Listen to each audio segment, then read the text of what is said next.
Hello students, my name is Amit Mishra. You all are welcome in UPSC Guides Prelims PYQ discussion series. In this series, we will discuss about economy based PYQ. It will help you to identify key concept and key topics which will help you to gain good marks in coming UPSC Prelims. आज हम करेंगे financial market. Financial market का जो पहला question है हमारे पास, with reference to the IFC masala bond sometimes seen in the news, which of the following statements given below are correct? इनमें से कौन से स्टेटमेंट सही है विद मतलब मसाला बॉन्ड के रिगार्डिंग। तो पहले ये जो लाल है उसको अलग करता हूँ, ठीक है। इनमें से कौन सा स्टेटमेंट है मसाला बॉन्ड के regarding? International financial corporation which offer these bond N arm of world bank. ये बोल रहा है कि IFC हेल्प करता है इस बॉन्ड को रिलीज करने के लिए। यहाँ पे IFC लिखा भी हुआ है, तो ये बोल रहा है कि पहला स्टेटमेंट बोल रहा है कि वर्ल्ड बैंक की आर्म है। बात सही है, बिल्कुल सही बात है। Second statement, they are rupee denominated bond. They are rupee denominated bond. Rupee denominated bond मतलब ये होता है कि अगर कोई इसको खरीदेगा इस बॉन्ड को तो उसको रुपी में खरीदना पड़ेगा। तो ये सेकंड स्टेटमेंट सही है, it is a rupee denominated bond. Both the statements are true. तो इसका आंसर क्या हो जाएगा? सी। Reserve Bank of India manages and services Government of Indian security but not any state government security. The Reserve Bank of India manages and services Government of Indian security but not any state government security. तो बात गलत है।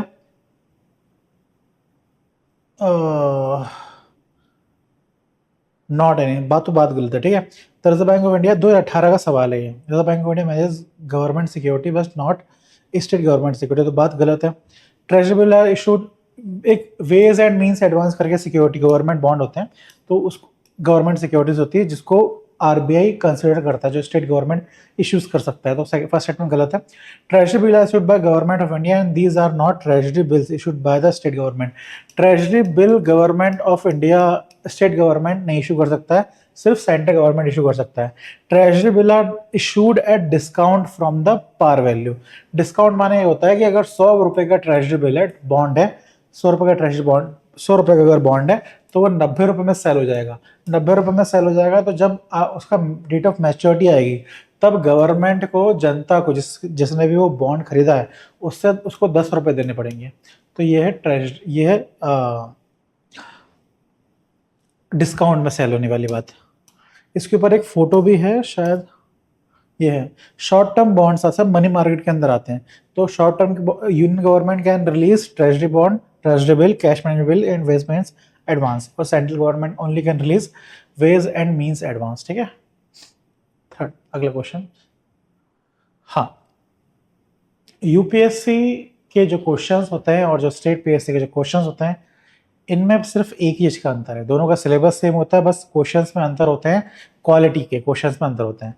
अगर आपको उन quality वाले questions की practice करने हैं जिसके थ्रू आप यूपीएससी निकाल सकते हो, तो आप हमारी टेस्ट सीरीज ज्वाइन कर सकते हो। Thank you. और फॉर मोर इन्फॉर्मेशन आप इस नंबर पे कॉल कर सकते हो या फिर आप हमारे डिस्क्रिप्शन में भी देख सकते हो। अगला, विच of the following is issued by registered foreign policy investor to oversee investors who want to be part of India's stock market without registering themselves directly। इनमें से कौन सा इन्वेस्टर है, कौन से प्रकार का इन्वेस्टर है जो इंडिया में बिना रजिस्टर करके भी इंडिया में इन्वेस्टमेंट कर सकता है? तो इसका जो सही आंसर है वो आता है P नोट्स, पार्टिसिपेटरी नोट्स। अगर certificate of deposit banker issue कर सकते हैं, कमर्शियल पेपर मर्चेंट इशू करते हैं, जो इंडिया में रहेगा वही इशू कर पाएगा। प्रॉमिसरी नोट भी मर्चेंट इशू करते हैं, बस पार्टिसिपेटरी नोट है जो फॉरेनर FII के साथ टाई अप करने के लिए यूज करता है। और जो रियल बॉन्ड है, जो रियल बॉन्ड कौन खरीदता है? FII खरीदता है, पर उस FII के साथ ये फॉरेनर लिंक बना लेता है पार्टिसिपेटरी नोट के थ्रू, और जिसके थ्रू ये इस बॉन्ड को खरीद सकता है। तो यही है इन्वेस्टमेंट करने का तरीका, जिसे बोलते हैं participatory note. With reference to the Indian economy consider the following statement, commercial paper is a short term. इनमें से कौन सा Indian economy consider the following statement? Commercial paper is a short term unsecured promissory note. Commercial paper is a short term commercial, ये वाली बात सही है। Commercial paper अभी हमने देखा कि मर्चेंट रिलीज करते हैं। Certificate of deposit bank release करते हैं। यहाँ पे लिखा है RBI to corporate, to a corporate, bank release करते हैं to a public. Certificate of, तो सेकंड वाली स्टेटमेंट क्या होती है, गलत हो जाती है। कॉल मनी शॉर्ट टर्म के लिए इशू करा जाता है, इंटर बैंक पैसे के लेन देन के लिए, बात सही है। थर्ड स्टेटमेंट सही है। Fourth statement, zero coupon bonds are interest bearing short term, zero coupon bonds are not interest bearing. जो कूपन बॉन्ड होते हैं, जिन बॉन्ड्स में कूपन लगा होता है वो होते हैं interest bearing. Zero coupon bond में इंटरेस्ट नहीं होता है। देखो कूपन बॉन्ड और जीरो कूपन बॉन्ड में ये देखो, ये है कूपन बॉन्ड, बस में ये लिखा है कि एक साल बाद मुझे 100 रुपये वापस करना है, जिसके पास ये बॉन्ड होगा। और दूसरा बॉन्ड है जीरो कूपन, ये है जीरो कूपन बॉन्ड, इसमें कूपन नहीं लगा है।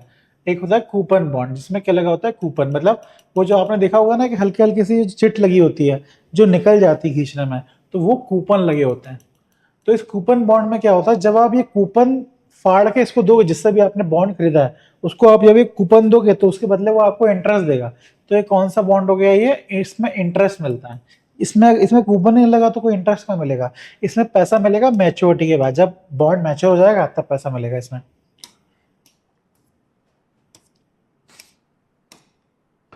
ये सब आपकी एनसीईआरटी में दिया है, बिजनेस स्टडीज करके किताब है 12th क्लास की एनसीईआरटी, उसमें आपको ये मिल जाएगा। Indian government bond yield are influenced by which of the following. Bond yield माने होता है return on bond.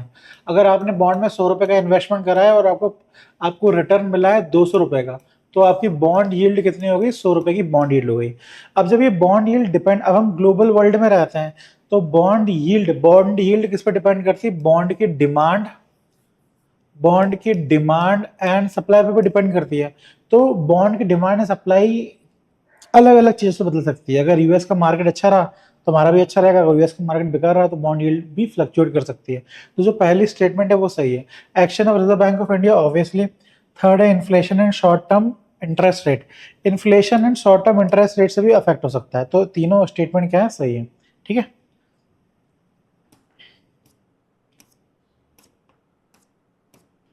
with reference to India, consider the following statement. Retail investors through a demat account can invest in treasury bill and government of India debt bond in a primary market.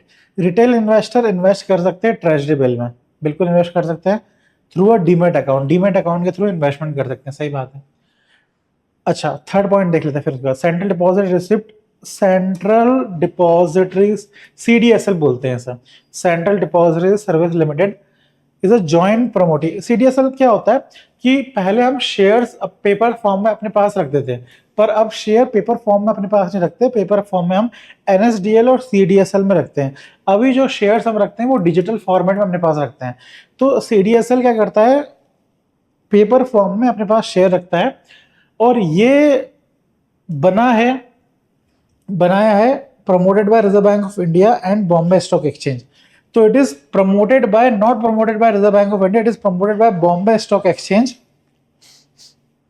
And other banks, ठीक है, not by RBI. तो third statement गलत है। Second statement पे आते हैं। Negotiable dealing system order matching is a government security trading platform reserve bank of India. अगर किसी को, मतलब रिजर्व बैंक ऑफ इंडिया ने ये एनडीएसओ एक प्लेटफॉर्म अवेलेबल करवाया हुआ है government security buying and selling के लिए, ये बात बिल्कुल सही है। तो सेकंड स्टेटमेंट भी सही है। तो इसका जो आंसर होगा वो होगा आंसर बी, 1 and 2 दोनों, पहले और दूसरी स्टेटमेंट सही है। इन्फ्लेशन इंडेक्स बॉन्ड के ऊपर क्वेश्चन है, the government can reduce coupon rates on its borrowing by a way of inflation index bond. पहली स्टेटमेंट थोड़ी सी टफ है, सेकंड पे जाता है। Inflation index bond provide protection to investor from uncertainty regarding inflation. तो inflation index bond है, अगर इन्फ्लेशन, जो इसमें मैच्योरिटी के बाद जो पैसा मिलेगा इन्फ्लेशन इंडेक्स बॉन्ड में, जो इन्फ्लेशन इंडेक्स बॉन्ड में जो मैच्योरिटी का पैसा मिलेगा वो मिलेगा जो भी मार्केट में इन्फ्लेशन रहेगा प्लस जो 2% 3% एक्स्ट्रा पैसा मिलेगा। तो इससे क्या हो जाएगा, इन्फ्लेशन इंडेक्स बॉन्ड क्या है, कंप्लीटली जो इन्फ्लेशन से बचे हुए हैं। दूसरी स्टेटमेंट सही है। थर्ड स्टेटमेंट है interest receive as well as capital gain on IIB are not taxable. ये वाली बात गलत है, टैक्सेबल तो है, कोई स्पेशल चीज नहीं है। और ये टैक्स वाली कोई चीज टैक्सेबल है कि नई चीज टैक्सेबल है, इसके ऊपर इसके जैसे बहुत सारे ऑप्शंस बनाए गए हैं। तो थर्ड स्टेटमेंट क्या हो जाएगी, गलत हो जाएगी। तो सेकंड स्टेटमेंट सही है। पहली स्टेटमेंट, अब देखो ये दो दो स्टेटमेंट है, अब हमें मालूम चलेगा थर्ड स्टेटमेंट गलत, थर्ड गलत है, थर्ड गलत, थर्ड गलत है, तो आंसर क्या हो जाएगा 1 and 2। ठीक है।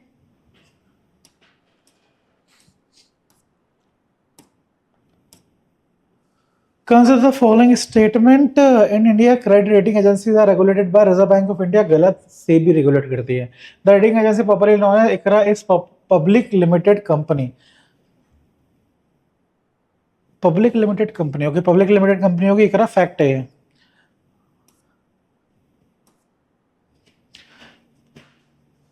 किधर brick work rating is a Indian credit rating agency. देखो क्रेडिट रेटिंग एजेंसी एकदम से न्यूज में इसलिए आ गया था क्योंकि एनपीओ वाली जो क्राइसिस आई थी उस टाइम पे वो एकदम से न्यूज में आ गया था, तो इसलिए सेकंड और थर्ड स्टेटमेंट यहाँ पे सही है, पहली वाली स्टेटमेंट गलत है। अगर आप पहली वाली स्टेटमेंट गलत कर देते हो, देखो ये गलत, ये गलत, ये दोनों गलत हो जाएगी, ये भी गलत हो जाएगी, तो आंसर क्या से बचेगा, बी स्टेटमेंट आंसर आ जाएगा।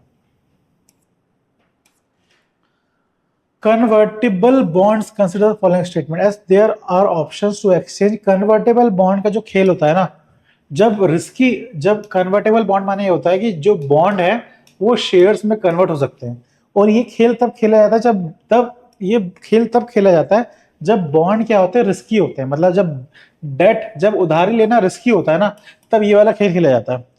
As there is option to exchange the bond for to equity. बात सही है, जो मतलब है वो मतलब है लिखा हुआ पहले लाइन में।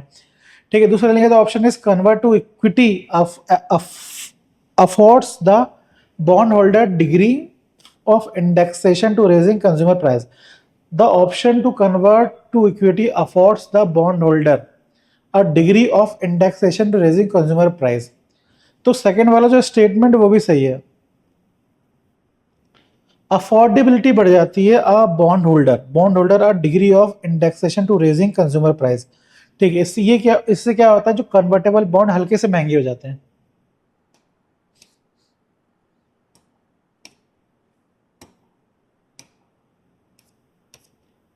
Consider the following market: government bond market, call market, treasury bill market, stock market। How many of the are included in capital market? इनमें से कौन सा कैपिटल मार्केट में इंक्लूड होता है, इसकी फोटो में दिखा देता हूं आपको।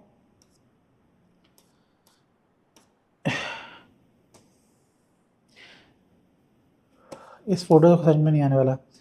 कॉल मनी मनी मार्केट है, government bond market is a capital market, treasury bill market is a money market, stock market is a capital market. तो अबाउट टू कौन सा होगा, ये होगा। इसका मैं डायग्राम अगर बना के दिखाऊं ना आपको, तो इसका डायग्राम देखिए आप। फाइनेंशियल मार्केट को हम बांट सकते हैं मनी मार्केट में और कैपिटल मार्केट में, ठीक है, और कॉमोडिटी मार्केट में भी बांट सकते हैं। कैपिटल मार्केट में अगर हम बांटे तो डेट एंड डिबेंचर में बांट सकते हैं, डेट और इक्विटी में बांट सकते हैं, डेट और इक्विटी में बांट सकते हैं। डेट को अगर हम बांटेंगे तो दो हिस्सों में बांट सकते हैं, एक होगा हमारा बॉन्ड, एक होगा हमारा डिबेंचर। ठीक है, तो ये बॉन्ड वाला समझ में आ गया आपको बात, ये बॉन्ड वाला हो गया। और स्टॉक मार्केट देखो, ये बॉन्ड मार्केट और स्टॉक मार्केट देखो, ये है बॉन्ड मार्केट, ये है बॉन्ड मार्केट, देखो कैपिटल के अंदर आ रहा है। ये स्टॉक मार्केट लिखा है, stock market is equity market, तो इक्विटी मार्केट आ गया। ठीक है, तो इससे ऐसे आंसर होगा।